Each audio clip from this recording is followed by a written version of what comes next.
रात के 11 बजने वाले थे और आसमान में बादल ऐसे गरज रहे थे मानो आज की बारिश पूरे शहर को बहा ले जाएगी। उस रात साक्षी को लाइब्रेरी से निकलने में देरी हो गई थी। मौसम देखकर वह समझ चुकी थी कि बहुत तेज बारिश शुरू होने वाली है, इसलिए वह अपनी स्कूटी लेकर जल्द से जल्द घर निकल जाना चाहती थी। और तभी उसे गार्ड ने रोक लिया। अरे बेटी, रात बहुत हो गई है। अभी निकलना ठीक नहीं होगा। कोई बात नहीं अंकल, रेनकोट है ना। बेटी, मैं बारिश की बात नहीं कर रहा। क्या मतलब? आज अमावस की रात है। आज की रात अकेले निकलना ठीक नहीं है।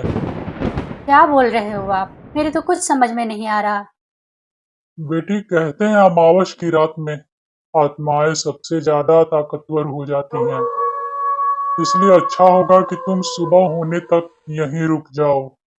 क्या अंकल आप भी? अब निकलने दो मुझे, वरना बारिश आ गई तो बीच रास्ते में फंस जाऊंगी। साक्षी अपनी स्कूटी से निकलने ही वाली थी कि गार्ड ने उसे फिर से रोक दिया और एक लॉकेट देते हुए कहा। बेटी, मैं जानता हूँ तुम मुझसे ज्यादा पढ़ी लिखी हो, इसलिए भूत प्रेत जैसी चीजों को नहीं मानती हो। फिर भी इसे तुम रख लो। आज रात यह तुम्हारी रक्षा करेगा।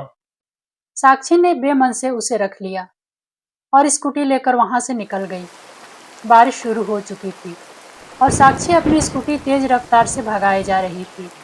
आज उसे अपने घर का रास्ता कुछ ज्यादा ही लंबा लग रहा था।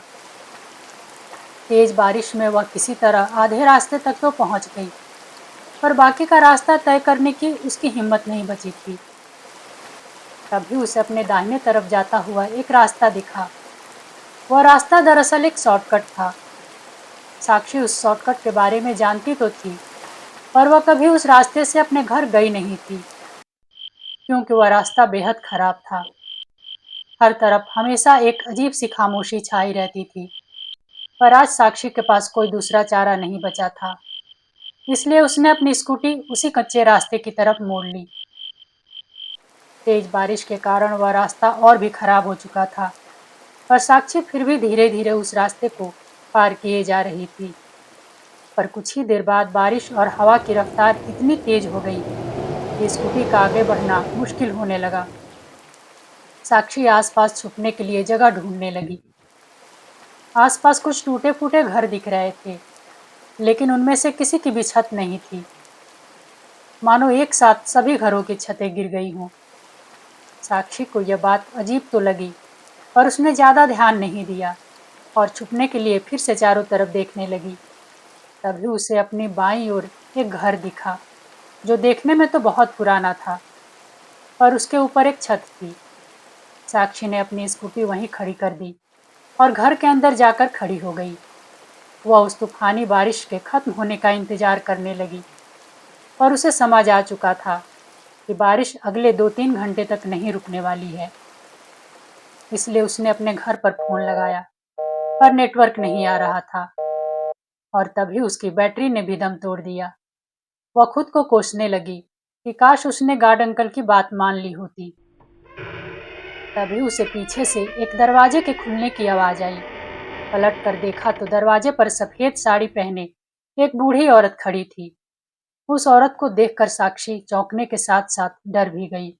उसे यकीन ही नहीं हो रहा था कि यहाँ कोई रहता भी होगा। तभी वह बूढ़ी औरत बोली। बेटी, अंदर आ जाओ। बारिश बहुत तेज हो रही है, भीग जाओगी। उस बूढ़ी औरत को उस टूटे फूटे घर में देखकर साक्षी की धड़कनें तेज हो गई, पर फिर भी उसने खुद को संभालते हुए कहा। नहीं आंटी, मैं ठीक हूँ।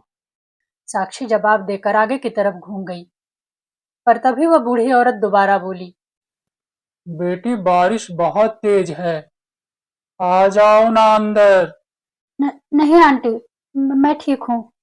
आप आप प्लीज फिक्र मत करो। कहाँ न भीग जाओगी। एक बार में बात समझ नहीं आती तुम्हें। चलो आओ अंदर। अरे पर आंटी। कहाँ ना अंदर आओ, चलो।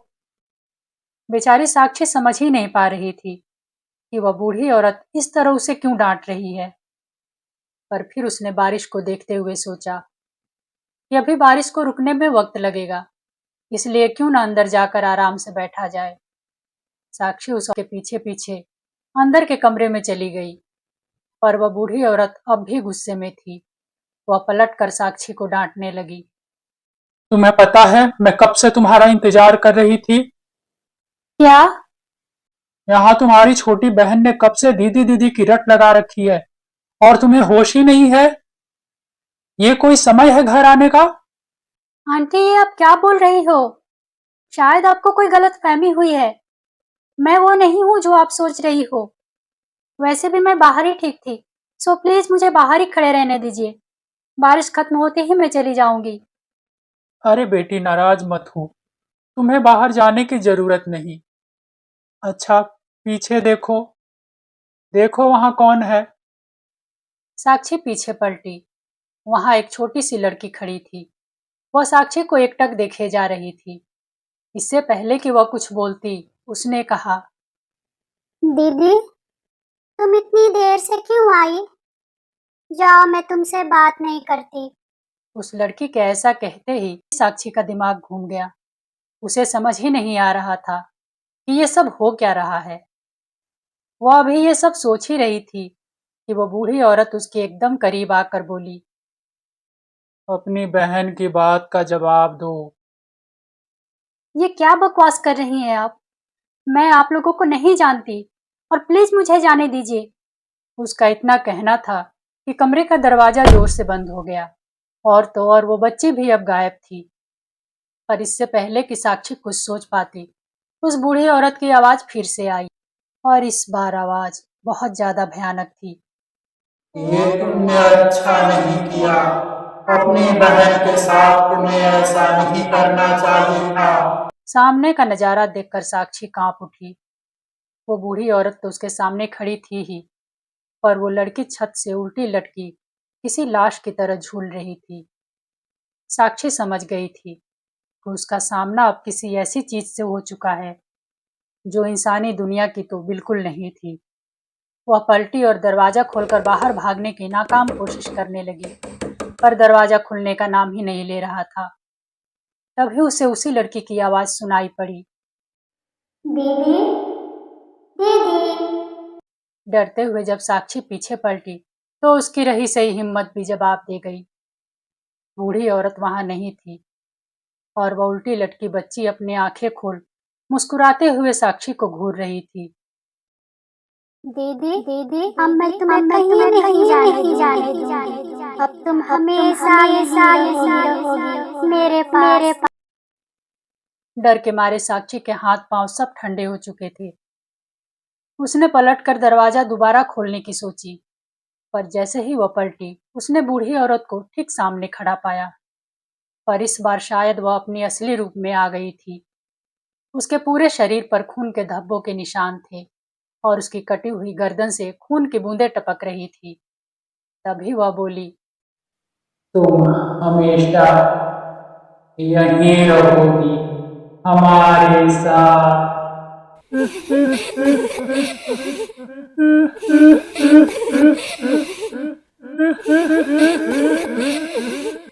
नहीं। साक्षी की सांसें अब भारी होने लगी थी। वह समझ चुकी थी कि अब उसका बचना नामुमकिन है। पर जैसे ही दोनों ने हाथ बढ़ाकर साक्षी को पकड़ना चाहा, एक तेज बिजली की आवाज हुई, और साक्षी की आंखों के आगे अंधेरा छा गया। जब उसकी आंखें खुली तो उसने देखा कि वह जमीन पर पड़ी हुई है। बारिश बंद होने के साथ सुबह भी हो चुकी थी। अब वहां कोई घर नहीं था। तभी उसे अपने पास जमीन पर गिरा हुआ वही लॉकेट दिखा जो उसे गार्ड ने दिया था। लॉकेट में हनुमान जी की तस्वीर देखते ही साक्षी के सामने अब सब कुछ साफ हो गया। वह समझ गई कि पिछली रात उसका सामना प्रेतों से हुआ था, और वह उनसे बचकर इसलिए निकल पाई क्योंकि उसके पास बजरंगबली का यह लॉकेट था। इस घटना के बाद साक्षी एक बात तो समझ गई थी कि भूत प्रेत होते हैं जो इंसान को कभी भी नुकसान पहुंचा सकते हैं, पर जिनके साथ हनुमान जी का आशीर्वाद होता है, उनका वे बाल भी बांका नहीं कर सकते।